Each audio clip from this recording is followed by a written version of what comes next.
Welcome, this is our Thursday, June 16, 2016 edition of the Government News Brief. In the news, Traffic Department of the Police Force not consulted on parking meter project, disaster risk reduction launched for agriculture sector, and Department of Citizenship takes its services to residents of Kokwani. I am Azim Khan with the details of these and other stories. Thank you for staying with us. Here are the details. Parking meters could be beneficial in the regulation of traffic, but the police, especially the traffic department, are yet to be consulted.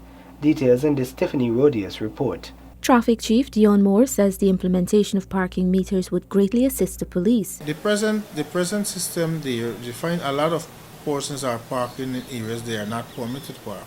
With the paid parking system, it will benefit both the police as well as the citizenry, as well as the business sector. However, Acting Police Commissioner David Ramnarine says there has been no consultation between the police and the Georgetown Mayor and City Council for their input on the implementation of the meters. I would want to believe that if it is to come to fruition, that prior to that, there would be necessarily some consultation. But at this point in time, we have not been approached. City Hall has been facing mounting criticism on its handling of the implementation of parking meters in the city. For the Government News Brief, I'm Tiffany Rogers. A disaster risk management and risk reduction project was launched this morning for the agriculture sector. Details of the project in this report. The agriculture sector is being prepared to minimize loss in the event of a natural disaster. In 2015, the Food and Agriculture Association provided technical assistance to develop the risk management plan. Communications analyst Colette Hitmeyer Singh says the plan builds on work already done. Today we are here to host the inception workshop for the project, Building Resilience and Sustainable Livelihood, mainstreaming disaster risk management, disaster risk reduction into the agriculture sector in Guyana. Resident representative of the United Nations Development Programme, UNDP, Ms. Shabnam Malik, says the UNDP is pleased to implement the project costing almost $300,000, aimed at strengthening the agriculture sector. UNDP is therefore pleased to be the implementing agency, with FAO as responsible party, of the project Mainstreaming Disaster Risk Management and Reduction in Agricultural Sector. I express appreciation to the government of Japan for their investment for disaster risk management and reduction in such important sectors of Guyana's economy. Minister of Agriculture Noel Holder says the project is timely and will benefit several players in the agriculture sector. We, the Ministry of Agriculture, consider ourselves privileged to be partners with the UNDP and the Food and Agricultural Organization of the UN in the execution of this important project, which is timely, considering the global focus on disaster risk reduction and management and the emphasis on governance within these areas. We express profound gratitude to the government of Japan for the provision of financial support in the execution of this project. The Mainstreaming Disaster Risk Management and Reduction project in the agriculture sector is of 2 years duration, concluding in February of 2018. Today's launching was attended by representatives of various agricultural and monitoring agencies, including the National Agriculture Research and Extension Institute, NARI.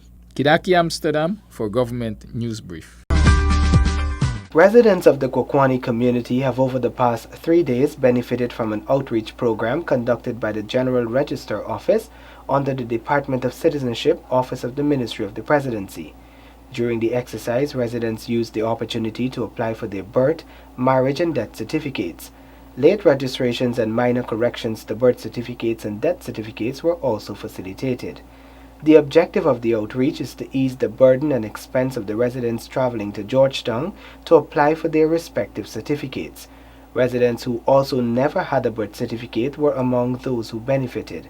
The cost of an application is $300, and the exercise will continue along the Berbice riverine communities. The country is being asked to embrace technical and vocational education training as a means or vehicle to eradicate unemployment. Details in this report.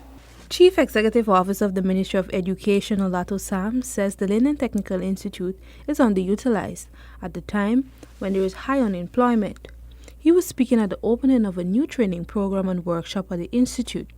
Sam says TVET has to be embraced as one of the more obvious and immediate avenues for jobs. Scores of unemployed, untrained, and uncertified youth need to be enlightened about the tremendous potential that exists in this realm. In fact, I would venture to say that the economic viability of this community depends on the extent to which we utilize this resource and others like it to effectively prepare our youth to take advantage of opportunities that will ultimately present themselves. The Chief Executive Officer says that the country's recent history must serve as a key motivator where employment opportunities were taken up by foreigners due to the lack of adequate training and certification of the local workforce. Virtually every new and expanding industry in Guyana demands technical skills. Yet the young, able-bodied citizens who should be driving this at the forefront, acquiring skill sets and pushing the envelope in relation to what we offer, are recognizably absent. And they really should be pushing the envelope. The Chief Executive Officer called for a range of options for females, particularly in non-traditional areas of pursuit, in an effort to encourage students to embrace TVET. The CEO also called for the upgrading of the training offered beyond traditional methods, infusion of new technologies, and modern approach with state-of-the-art equipment to usher in a new TVET age. For the Government News Brief, Seneca Thorne reporting. Local manufacturers could find it easier to access export markets with the Ministry of Business's upgrade of local laboratory testing facilities. Details from Seneca Thorne. The Ministry of Business plans to improve national testing facilities, says Minister Dominique Gaskin. The upgrades will allow the testing facilities to provide quality assurance certificates. The whole national quality infrastructure is going to be improved through an export promotion project, which has to do with the upgrading of the national laboratory network.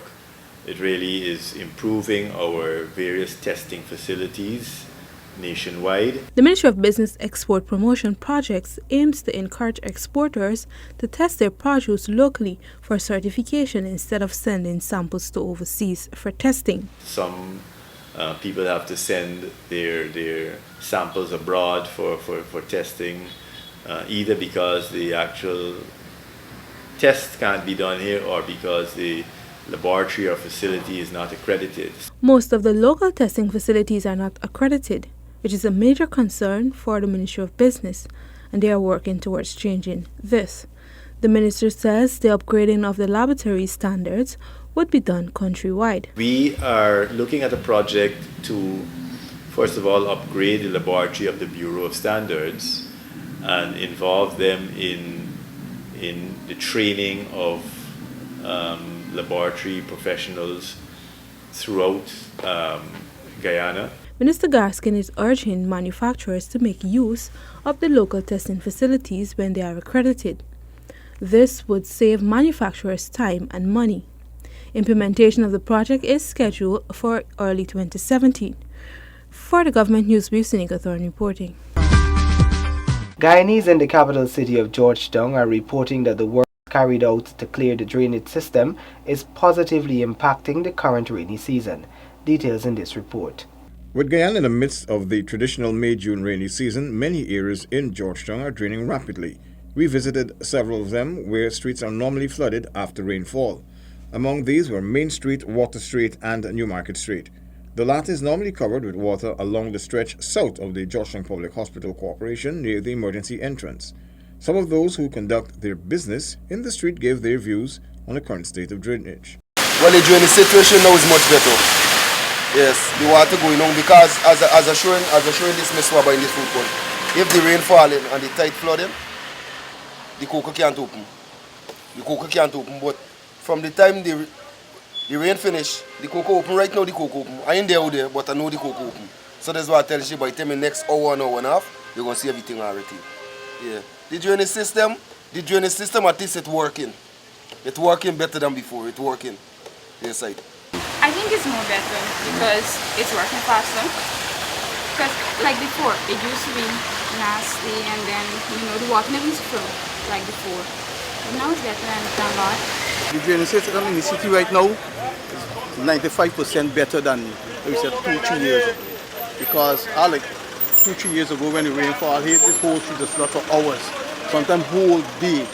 But we had a better rain, the place was flooded, and the water, as you can see, the water was gone off the pave and just a bit in the gutter there now. The Ministry of Public Infrastructure has embarked on a massive drainage rehabilitation program.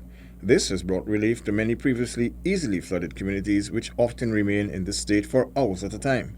Despite the billions of dollars spent thus far, there's still more works planned to ensure that drainage infrastructure can cope adequately with expected and unexpected rainfall. Paul McAdam, Government News Brief. That concludes today's edition of the Government News Brief. The details of these and other stories can be found on our website. We encourage you to subscribe to our website and YouTube channel to be kept abreast of the latest developments. Gina is also active on Facebook. The Government News Brief is a production of Gina. Do join us again tomorrow as we bring you another edition of the Government News Brief. Thank you for watching.